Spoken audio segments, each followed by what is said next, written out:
Ternyata, telur yang kamu makan bisa mengantarkan bakteri ke tubuhmu loh Healthy Squad.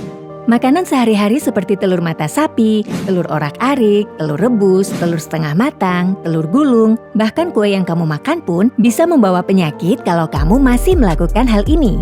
Proses pencucian telur sebelum dikonsumsi yang kamu kira baik untuk kesehatan justru bisa mengakibatkan berbagai penyakit. Loh, kok bisa? Yuk kita bahas, tapi sebelum itu jangan lupa subscribe dan nyalakan tombol notifikasi Squad Health kamu ya, biar kamu nggak ketinggalan informasi lainnya dari Squad Health.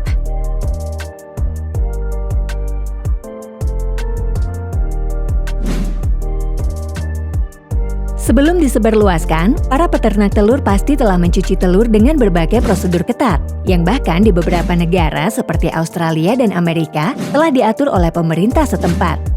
Hal ini karena adanya resiko yang sangat besar sehingga menjadi perhatian. Salah satu prosedur yang wajib diperhatikan adalah membersihkan telur menggunakan air mengalir dengan suhu di atas 42 derajat Celcius dan tidak merendam telur untuk meminimalisir bakteri yang masuk melalui aliran air.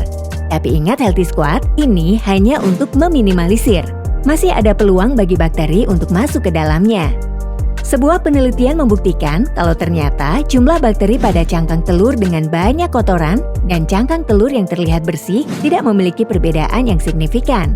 Hal ini membuktikan kalau sebenarnya cangkang telur yang bersih tidak menjamin kebersihan bakteri yang ada di dalamnya.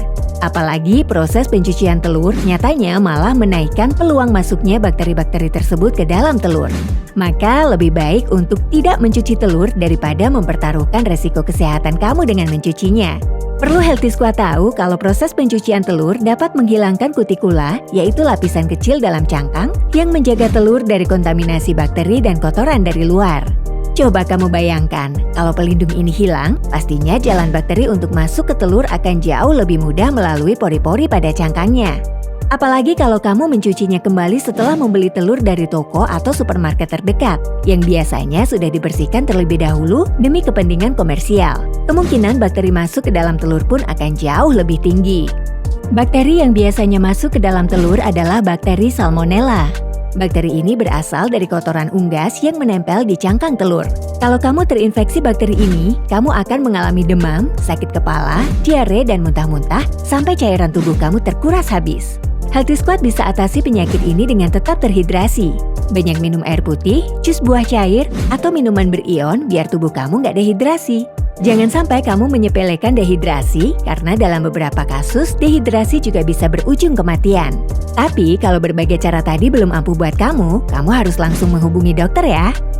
Kalau kamu pikir penambahan sabun atau bahan sanitasi lain akan menghindari masuknya bakteri, kamu salah besar Healthy Squad.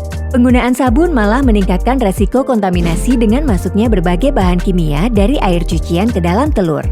Di sisi lain, kalau telur didiamkan di suhu ruangan terlalu lama tanpa dicuci, titik-titik air pada cangkang yang muncul dari proses pengembunan dapat memicu bakteri masuk melalui pori-pori cangkang telur. Apalagi, bakteri Salmonella adalah jenis bakteri yang dapat bertahan hidup sangat lama, sehingga kemungkinan besar akan bertahan hingga proses hilangnya kutikula dan masuk ke dalam telur. Hal terbaik yang dapat kamu lakukan adalah langsung menempatkan telur ke dalam kulkas sesampainya kamu di rumah. Suhu rendah di dalam kulkas dapat mengurangi resiko perkembangan dan mencegah bakteri untuk masuk ke dalam telur. Nah, itu dia yang wajib kamu ketahui sebelum mengkonsumsi telur. Jangan sampai kesehatan kamu terganggu hanya karena kebiasaan kamu mencuci telur ya Healthy Squad. Jangan lupa nih Healthy Squad untuk share video ini ke teman-teman kamu ya. Dan follow semua akun media sosial Squad Health. Selalu jaga kesehatan dan terus nantikan fakta-fakta seputar kesehatan dari Squad Health. See you on the next video.